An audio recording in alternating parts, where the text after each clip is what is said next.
Welcome to Light Sounds in the Night. I'm your host, Dr. Scott McQuate, coming to you this evening from the Inner Circle at innercircle.us. The Inner Circle is a private social network where like-minded truth seekers gather to learn long-hidden, ancient, all-important truth that has been hidden for thousands of years and that is not available anywhere else in the world. It's at the Inner Circle where we can share these things with each other and escape the trappings of the things that have ensnared us for far too long. If you'd like to join us, you're welcome to do so. Simply go to innercircle.us and choose the membership that best fits what you want.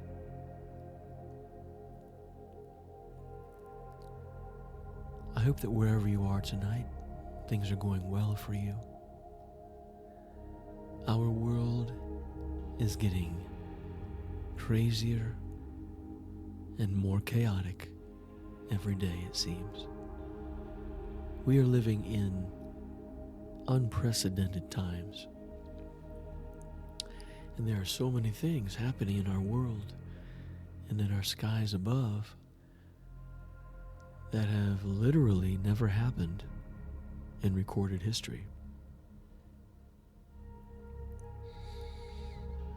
Are you paying attention? Are you looking up? Do you have your head on a swivel as you go about your daily about your daily business and about your day? I hope so. Because things are changing rapidly. In all of this widespread milieu of change, I know that people are looking for answers. Many people are desperately seeking answers. And let me ask you a question. If the truth that you find would shatter your doctrines and your beliefs, would you still cling to the shards?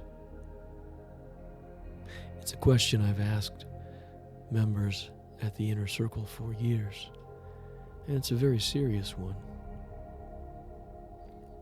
We all have beliefs, paradigms, frames of reference that we've developed over the years by which we live our lives. And one thing I know for sure about paradigms is that they're very rigid. One of the most difficult things to change,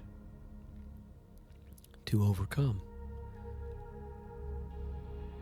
So when the truth comes along,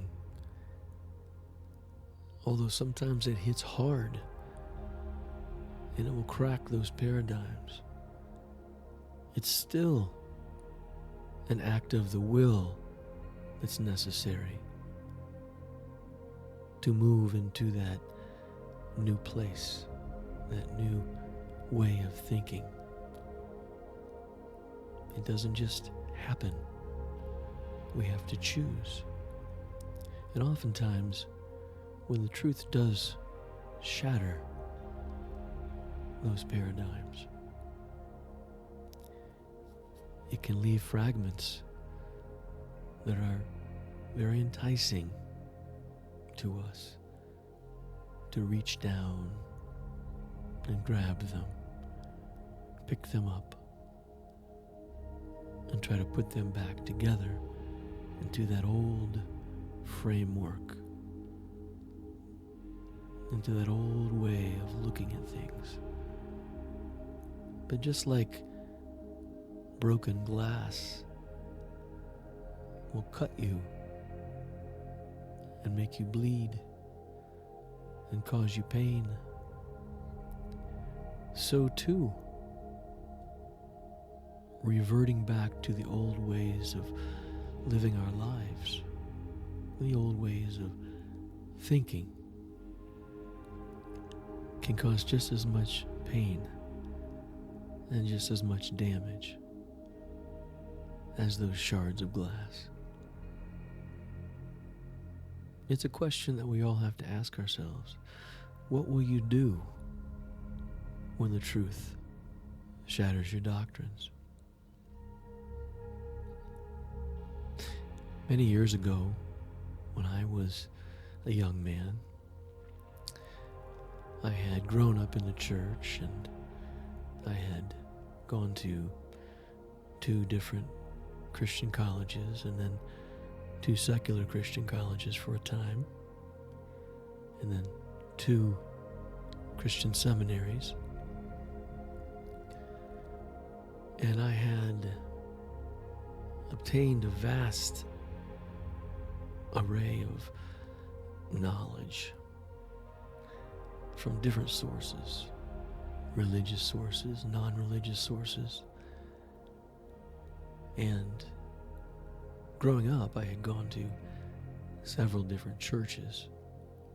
And even in my college days, I had attended many different churches from many different denominations. And I've always been a very analytical individual. I would oftentimes just sit back and watch people, watch their behavior, watch the way they interacted, watch their facial expressions, listen to the tone of their voice. I was a student of humanity, probably why I became a psychology major in college and continued with that major throughout my master's and doctoral work.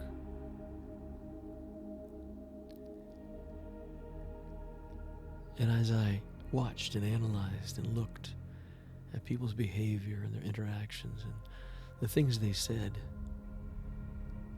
from one pastor to the next, to one seminary professor to the next, to one Bible school professor to the next, to the next, to the next,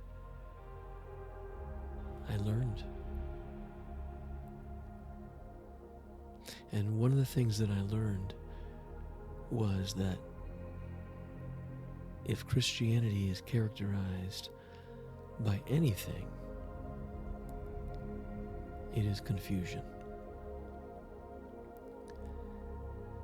The world is also characterized by confusion. As a matter of fact, the Bible refers to the world as Babylon. And the word Babylon means confusion. So it makes perfect sense that a religious system that is set up in Babylon against the will, against the standards of the true Creator, would also be a representation of confusion and would therefore be full of confusion. And so it is. But many religions are like that, not just Christianity. Religion is a hotbed of confusion, dissenting opinions, contradictions, hypocrisy, and all of the things that go along with those things. And if you're an analytical person, like I am, and you are an intrepid seeker of the truth, like I am, that tells you that something is wrong, not only with the world, but with religion. And I knew that many years ago, and about 30 years ago, as I began to be honest with myself and to venture out to question things, to endeavor to challenge the established ways of doing things and believing in doctrines.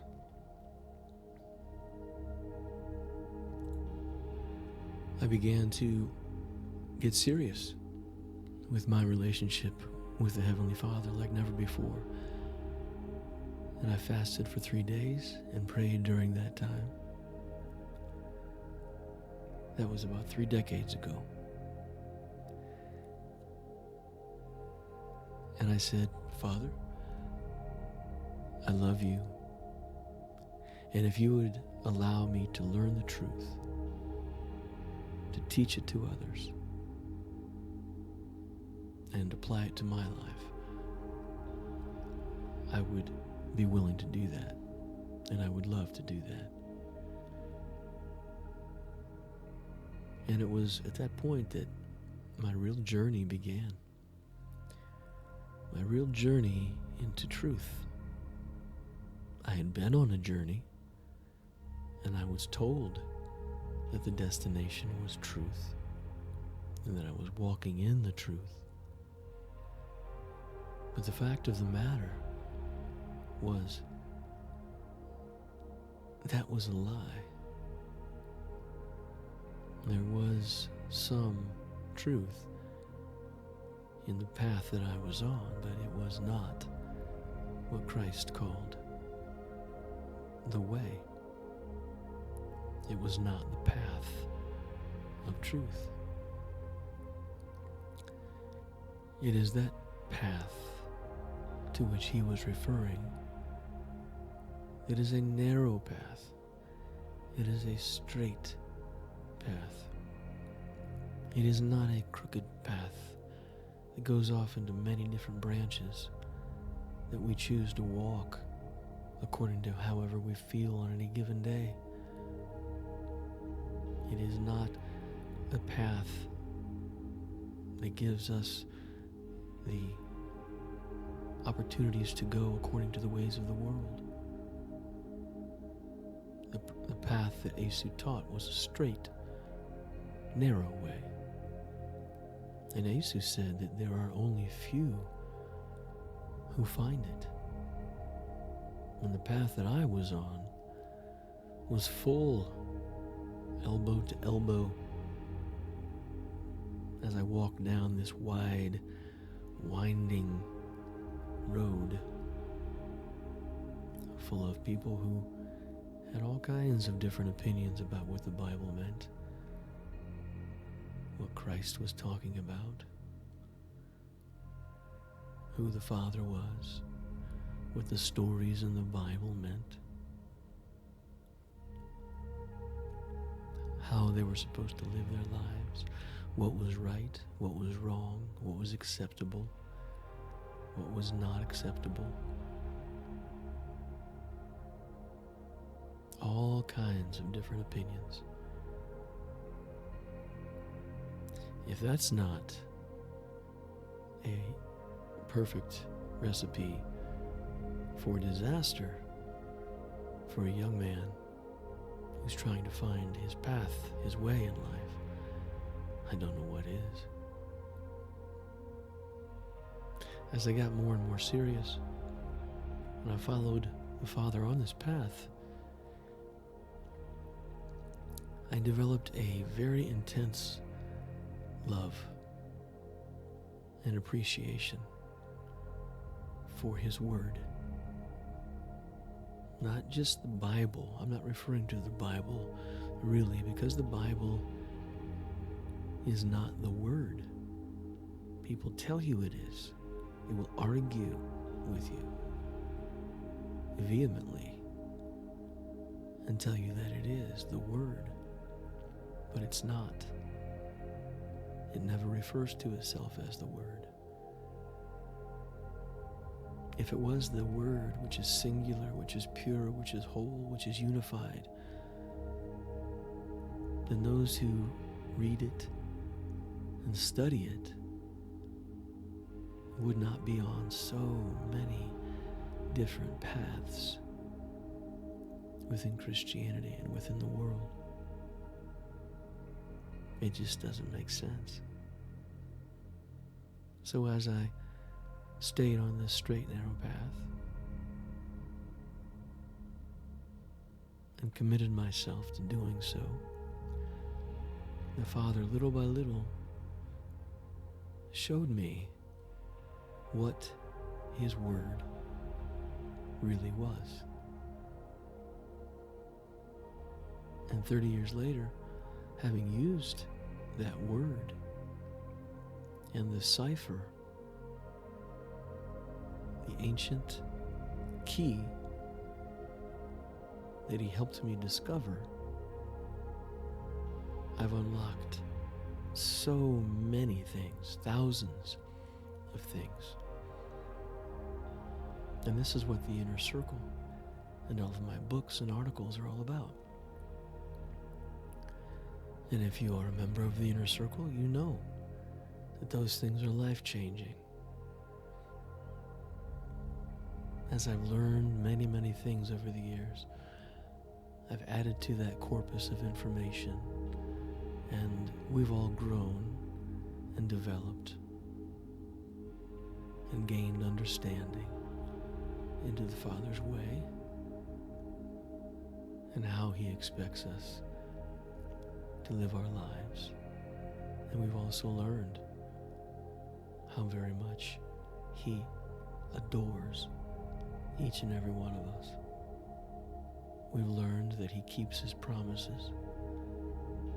We've learned that He is willing to go to any lengths to bring us to Himself. And right now, what's happening in our world, specifically in our skies, we've been waiting for, as humanity, as the collective, for thousands of years. It's hard to believe, isn't it? Especially in light of the fact that most people really don't believe that prophecy will ever be fulfilled. They will oftentimes not come out and say it, but they really do believe the prophecy will not be fulfilled. And I know this because I've watched people, I've listened to people, and I've watched their rejection of truth in other areas. Many times I've sat in pastors' offices and I've talked to Bible college professors who teach the Bible, and seminary professors, and just Christians in general. And I've presented things to them which, if they had believed them, would have helped them change their lives. But instead, they have taken that precious, succulent, delectable, life-changing truth, and they've simply cast it aside or ground it under the heel of their boot and kicked it into the pile of false doctrine. It's the way it happens all the time. Very rarely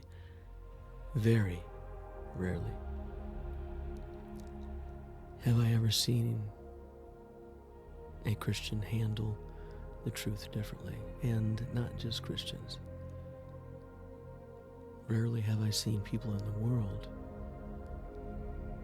handle the truth any differently. This is why Jesus said, the road is narrow that leads to true life, and few there are that find it. This is why what's going on in our skies right now will be completely missed by the vast majority of the world.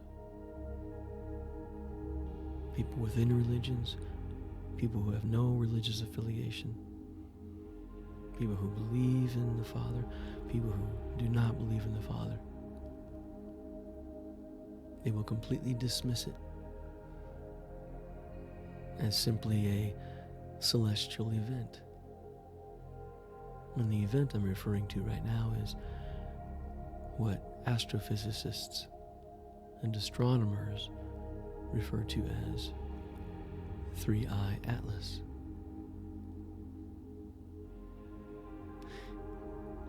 Scientists continue to talk about it as a comet and refer to it as such, even though within their very walls of higher learning, they fully understand that it is the most anomalous object ever to enter our skies, ever in recorded history. They know, other than flying through the sky, it has no characteristics of a comet. Right now, they themselves have compiled at least 13 or 14 anomalies by which this thing is characterized. It's the fastest object ever to enter our solar system. Whether you believe we have an actual solar system or not, it's flying up there among some kind of celestial objects that we call planets. And it's doing it faster than anything they've ever tracked. It's the heaviest object at 33 billion tons.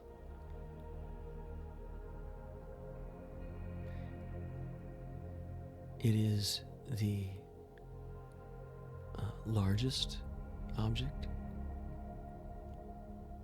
It has its own power source. It's emitting its own light. It's caused more damage to our sun than any single object ever. The light that is emitting out of it has pointed directly at the sun the entire time it's been here.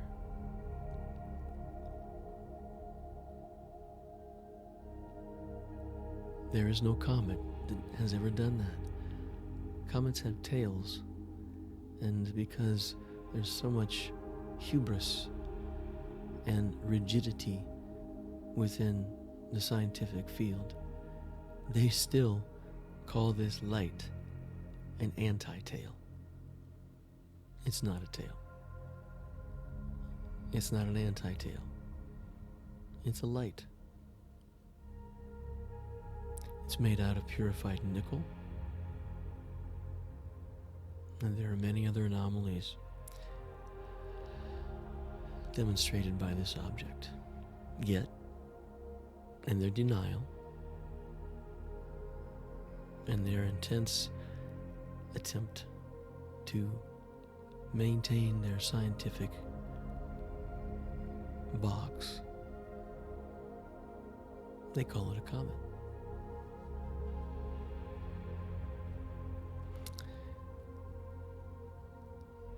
Even though the evidence is against them.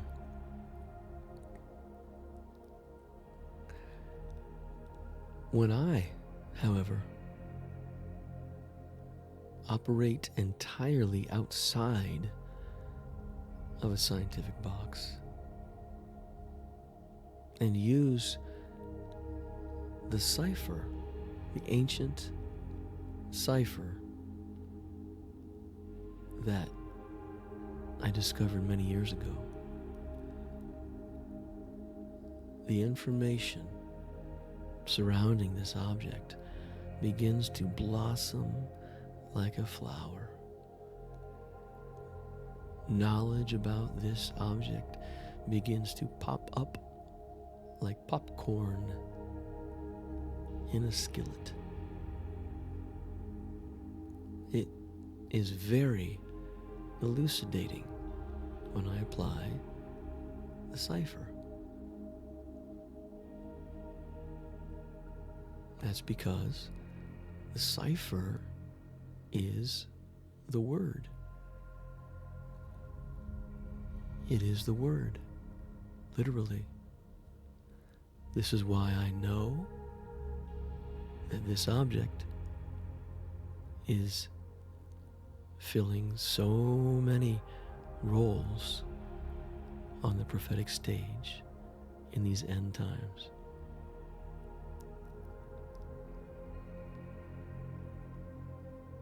The word does not lie.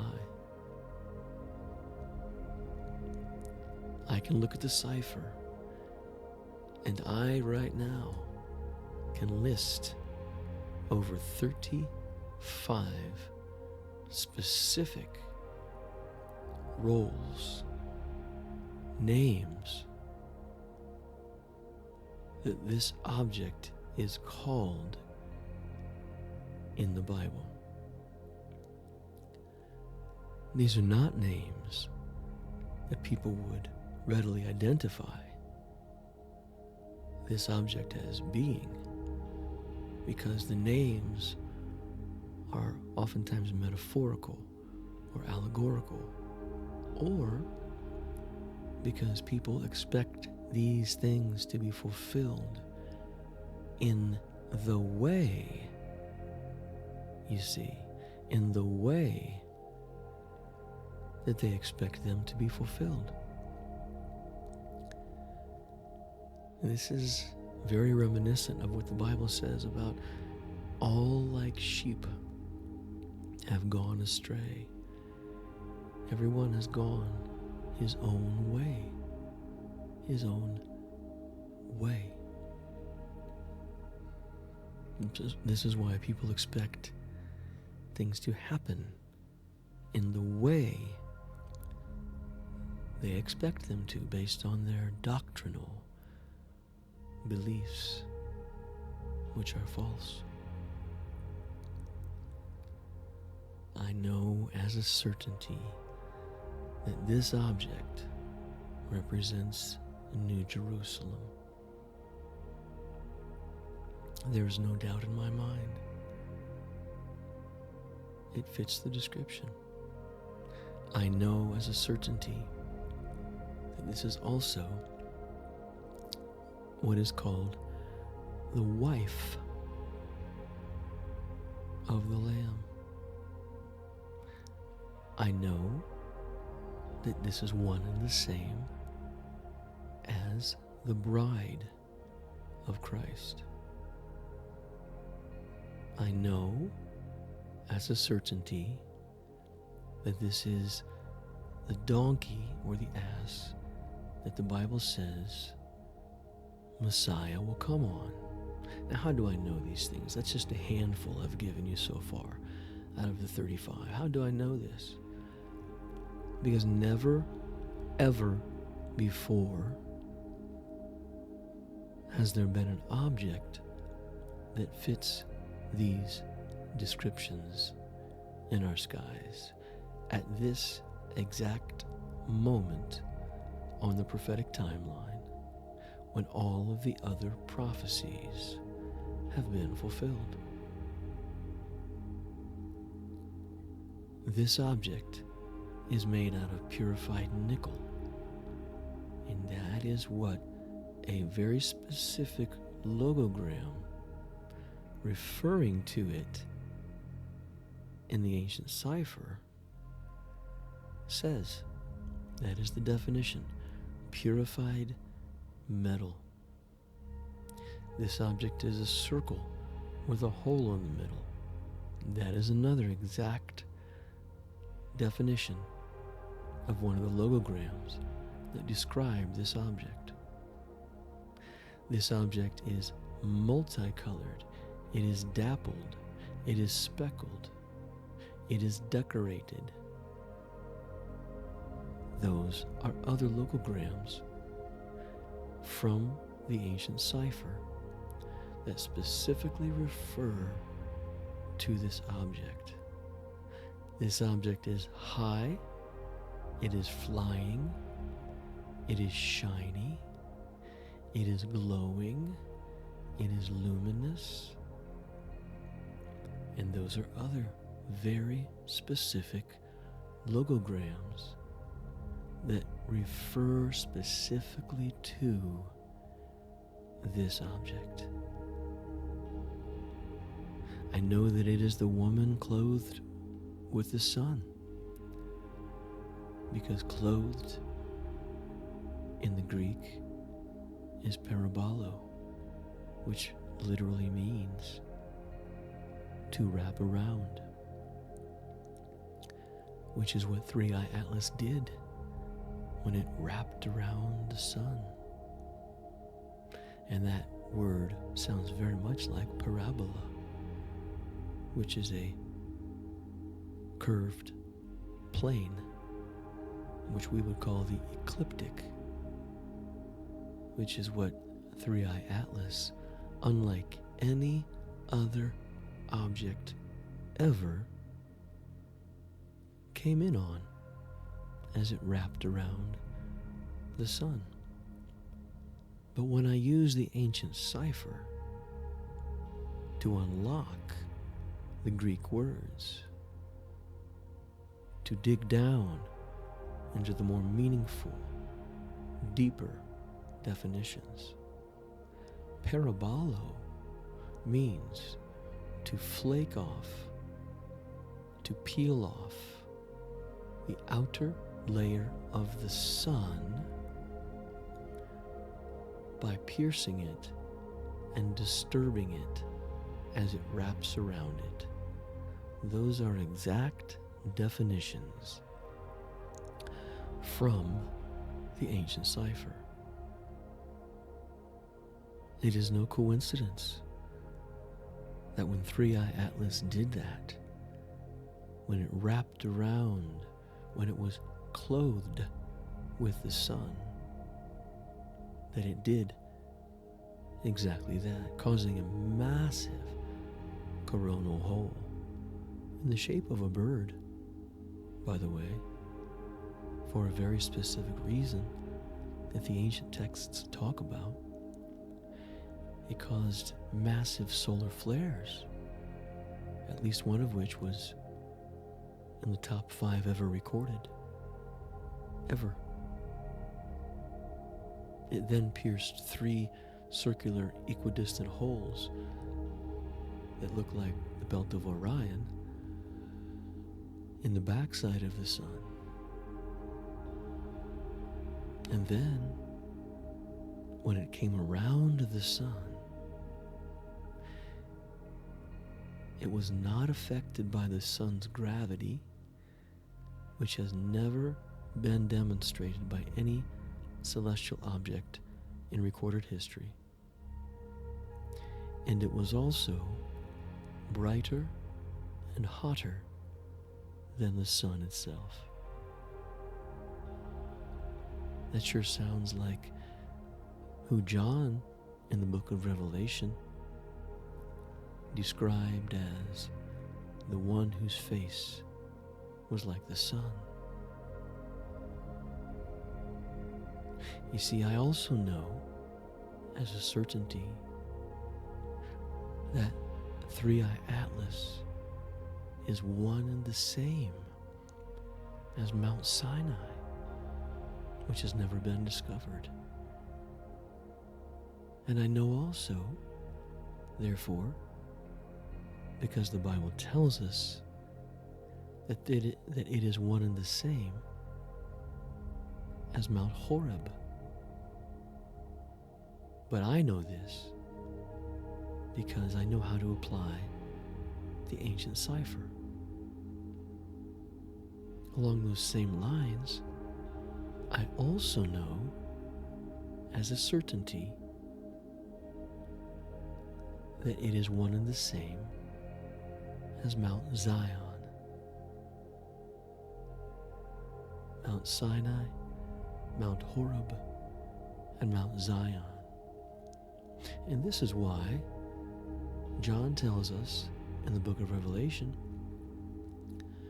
that he was taken up in the Spirit, which in the Paleo-Hebrew was drawn as a saucer with a door in the middle. He was taken up in that saucer, called the Spirit, by an angel to a great high mountain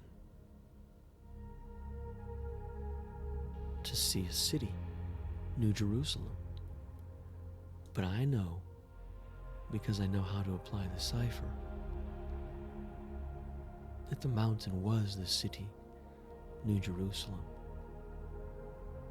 This is why it's called a mountain there, because it is that mountain.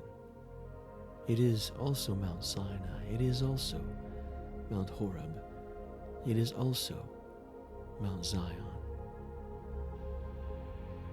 This is why in the Old Testament, Mount Sinai was said to shake and be burning in, I think it's the book of Exodus, where it's shaking and it's burning and it's smoking. That's because it is not a mountain that they are referring to. It is this object. You see, it's been here before. It is literally one and the same as what the New Testament calls the cloud that Yesu, Jesus, ascended into. The word there is nephele in Greek. But when you rightly divide it and take it back to the ancient root, it means a high sky boat with wings or feathers, which is very, very similar to the word bride, which is nymphe in Greek. They essentially mean the same thing. And we're told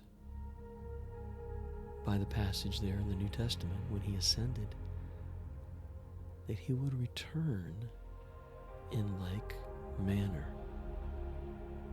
This is why we are told that the Messiah comes on an ass, a donkey, the Hebrew and the Aramaic word from both the Old Testament in Zechariah 9:9 and Matthew 21:5, when rightly divided and the cipher is applied, those two words literally mean his silver metal disc.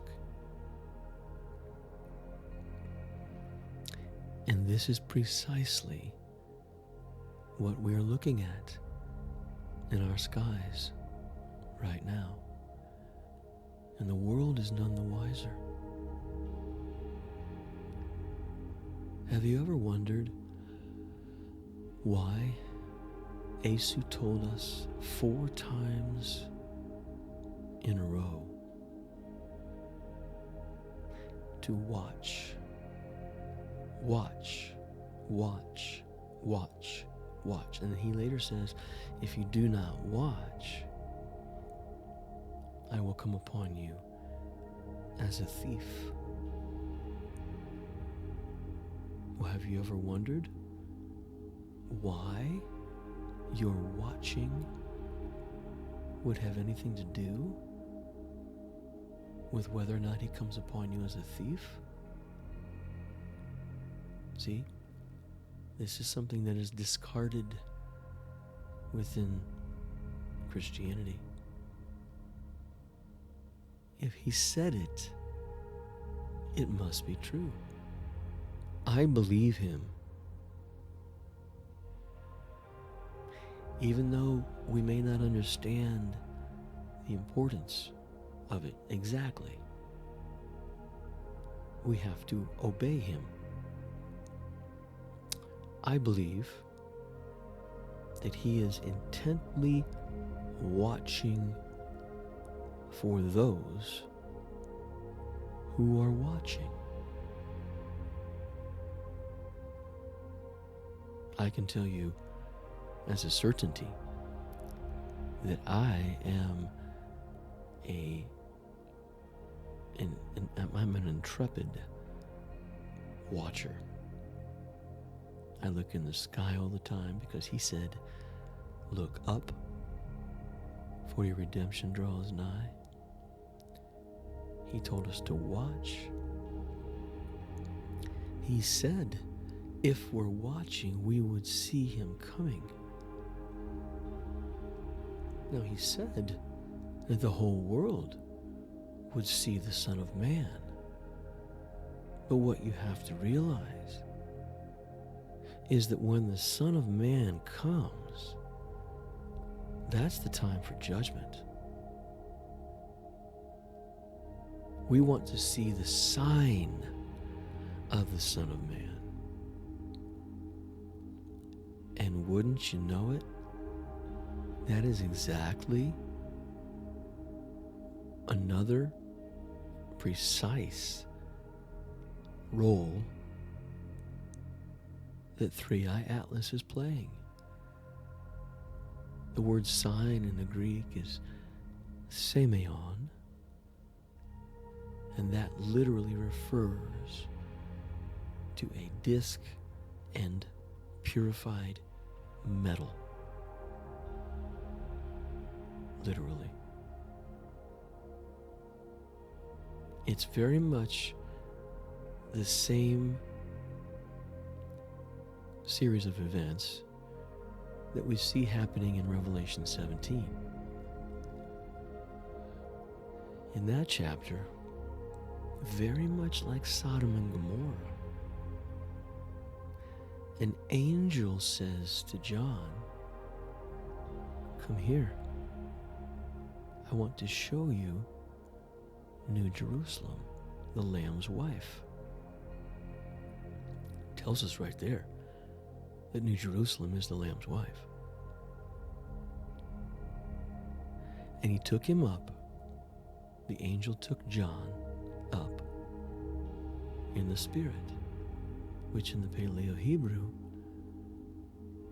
was drawn as a saucer with a door in the middle. Why would it be any different today for us, the followers of Christ? Not Christians. I'm talking the followers of Christ, like John was. You see, he was taken up in the Spirit in that saucer immediately before the judgment of Babylon. And that's what the last part of Revelation is all about there. This is the last part. This is like the last scene on the prophetic timeline. So if John, a follower of Christ, was taken up in the Spirit just prior to the judgment of Babylon, why would it be any different for us today? And I know I know. There's no end to the Christians who want to say, why would God need a flying saucer? Well, I would tell those Christians, firstly, to stop leaning unto your own understanding and instead acknowledge Him in His Word in all your ways, and He will direct your paths. He did it for John. Why would He not do it for us?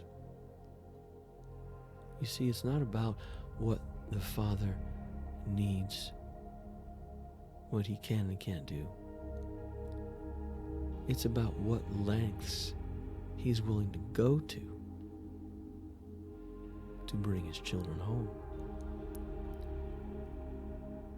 You see, these objects in the ancient texts were called hell and death. And there's articles that I've written about this. If you want the details, you can find those things at innercircle.us. There's over 90 articles you can read to your heart's content. It's where all the books are. I've written too. There's about 18 or 19 books I've written also. And members at least the basic level can read the books. And you can also then upgrade to read the articles if you like. But they used to be called hell and death and described as tortoise shells. And hell and death, you see, is what is associated with the fourth horseman of the apocalypse in Revelation chapter 6, who is described in the Greek as green, pale, yellow. It's chloros.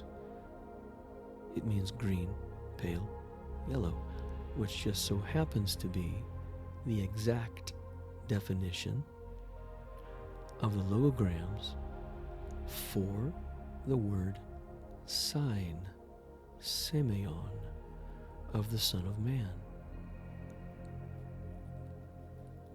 It's also called gishkintu in the ancient root, which means white, red, black, and green. Those are the exact colors of that word, the definition of that word, gishkintu. It's a compound word. It's the same as the root word har, which also describes Three-Eye Atlas as a circle or a ring and silver. Those words are interchangeable. So it represents the four horsemen of the apocalypse. But the fourth horseman is the green, pale, yellow one. Pardon me. Described as pale in the King James Bible. It's an impossibility. The odds are astronomical, off the charts, that this object would fit all of these descriptions of these things. And then, when you add into the mix the fact that it was at one time hell and death, and Asu got the keys to it. He tells us in Revelation 1:14. That tells us that the Messiah, that the Son, Christ, Asu, has this object under his control. It's the fastest object ever to enter the solar system, as I said before, the fastest at 140,000 miles per hour or so. And he says, behold, I come quickly. Quickly is the word taka in Greek, taka. And it's no coincidence that that word is the same phonetically as the Hebrew word blow, as in blow the horns. But the horns are also the ones that are judged, if you read Zechariah chapter 1, by the carpenters and the ones on the horsemen, on the horses, the dappled, speckled horses. And that's what 3i Atlas refers to also. It means speckled. And this is why blow in Hebrew also means to strike, smite, or hit, to thrust through, and to pierce with a sword. You see? Because it's time for judgment. It's time for judgment. People have gotten very sleepy,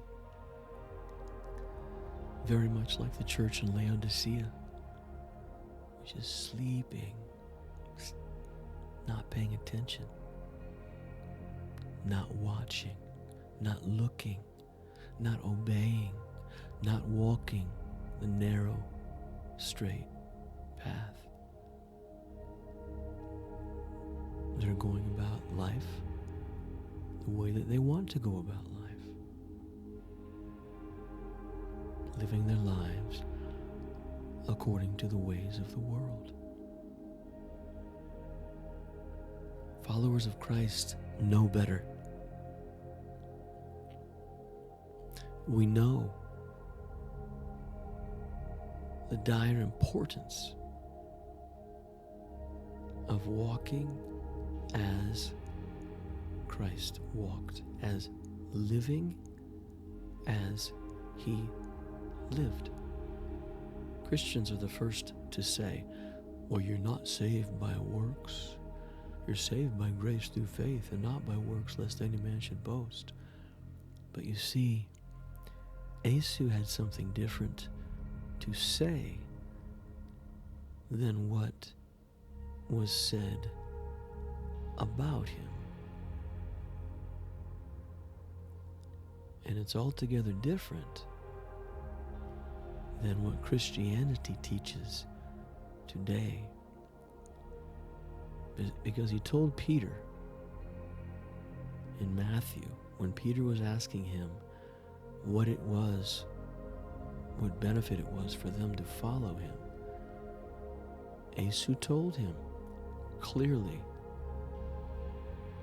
that it was those who followed him who have given up many things. And he gave a whole list of things there that people would give up to follow him. He said it was those who followed him that at the regeneration would receive back 100-fold what they lost, which is 100 times 100 times 100, 100 times. And would judge the world with him from the thrones, which is the word thronos in Greek, but in Aramaic it's bekursie, and when rightly divided, it's a direct reference to the metal discs. And he said they would receive eternal life.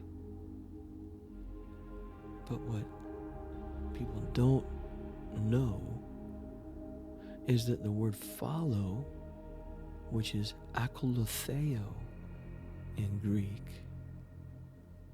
literally in Greek means to wholly conform to his example.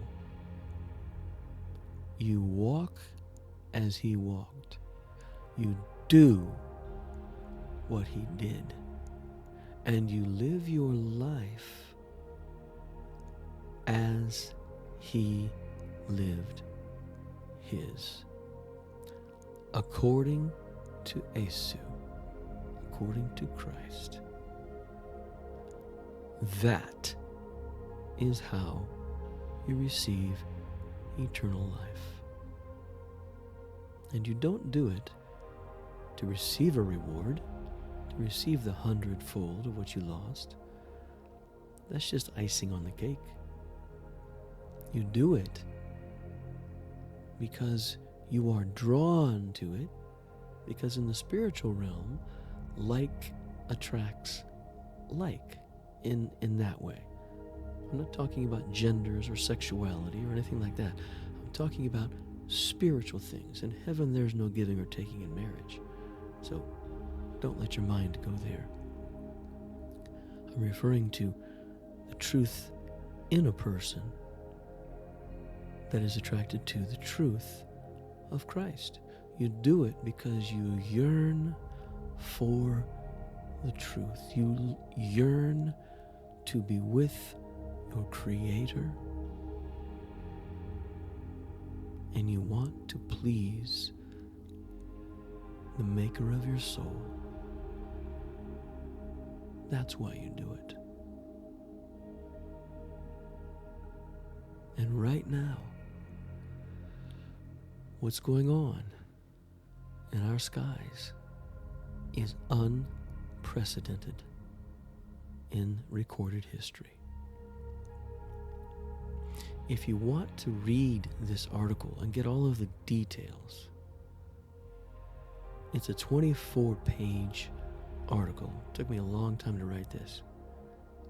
You can join the Inner Circle and then upgrade to the Article Circle there. It's a section of the Article Circle. I leave it up to people whether they want to do it or not. And you can upgrade and join and read all of the articles there and all of the books.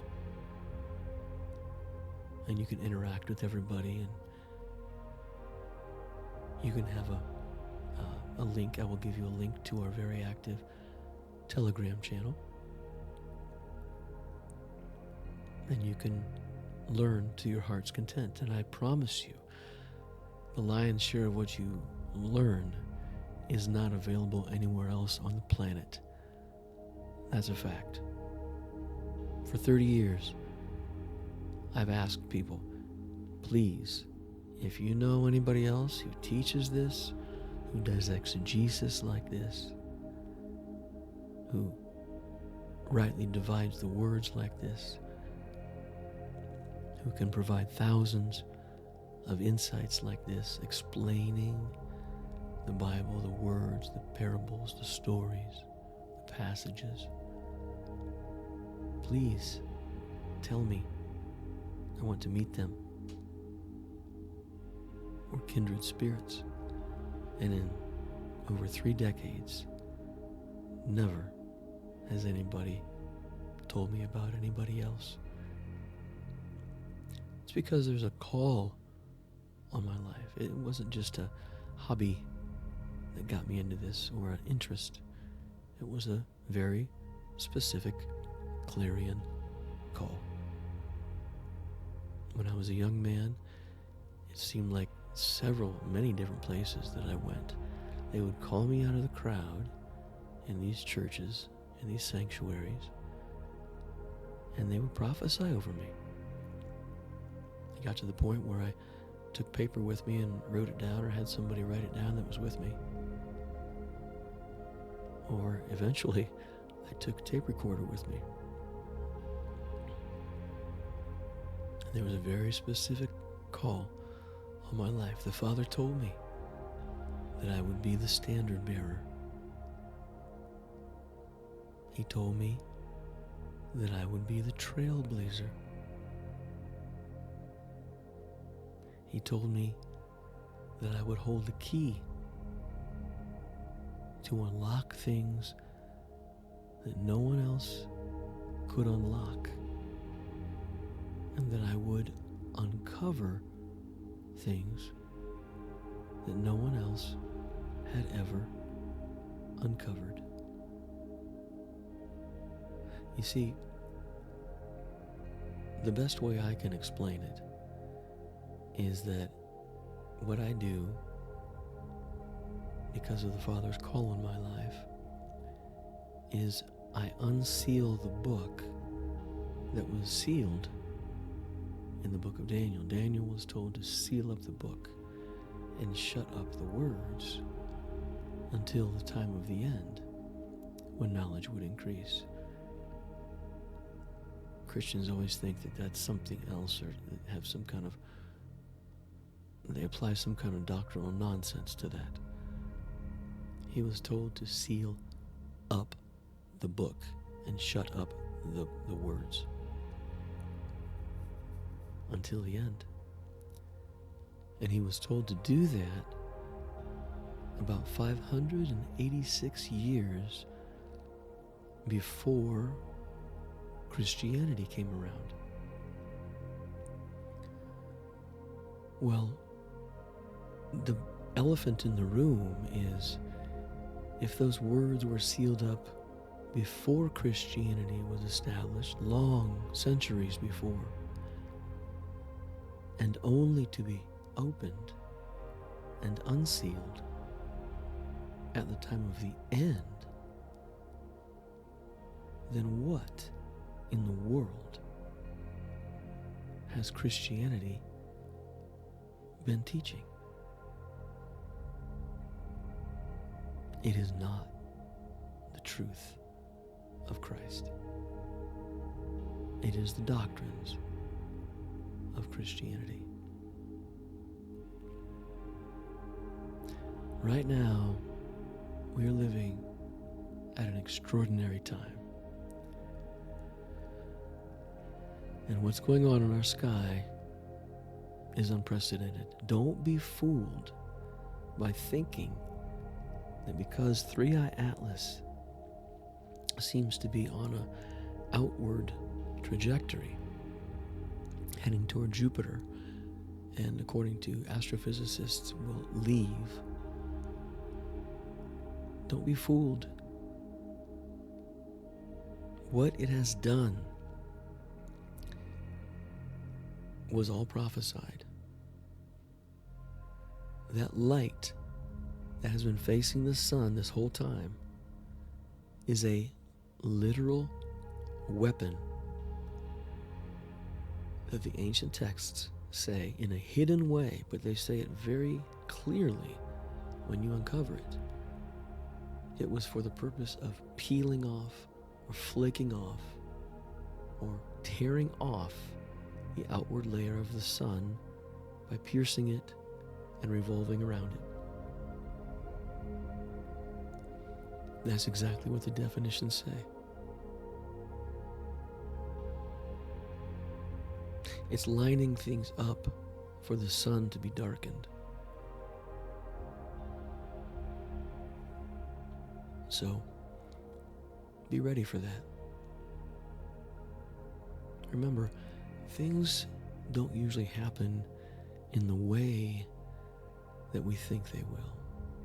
But rest assured, they will happen. 3i Atlas is a perfect example of how things don't happen in the way that people think, especially Christians think they will. Because I will guarantee you that this object, perfectly to a T, is fulfilling no less than 35, and I'm sure there are many more. When I have time to get around to it, I'll find more, I'm sure. But right now, at least 35 roles on this end time stage on the prophetic timeline. Make no mistake. So, That's what I have for you tonight.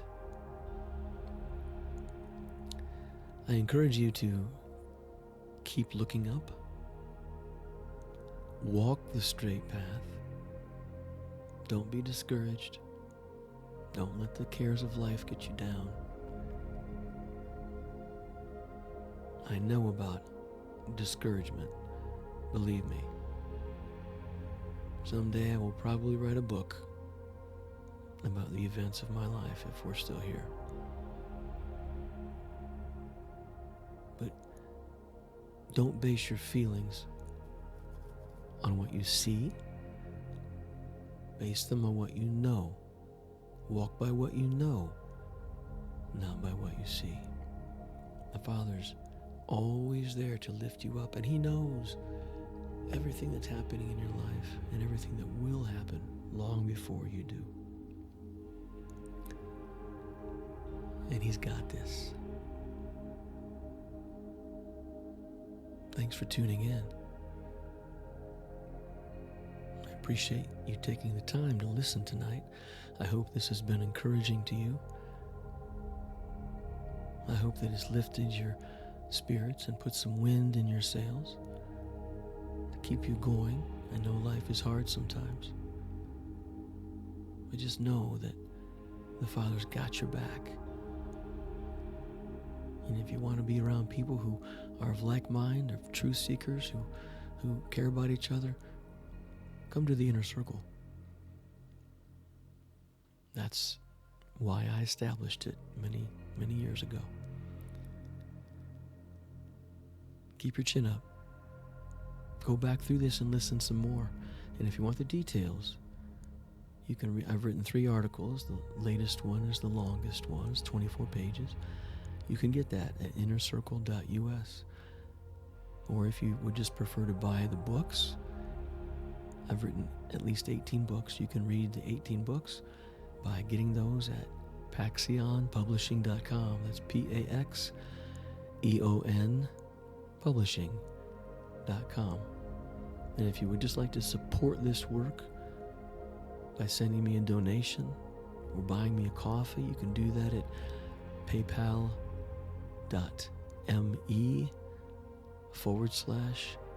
McQuate. That's DrMcQuate. paypal.me/Dr. McQuate. Or buy me a coffee at buymeacoffee.com/Doc McQuate. DOC McQuate. Thanks for tuning in. This is Light Sounds in the Night. I'm your host, Dr. Scott McQuate. Until next time, be blessed.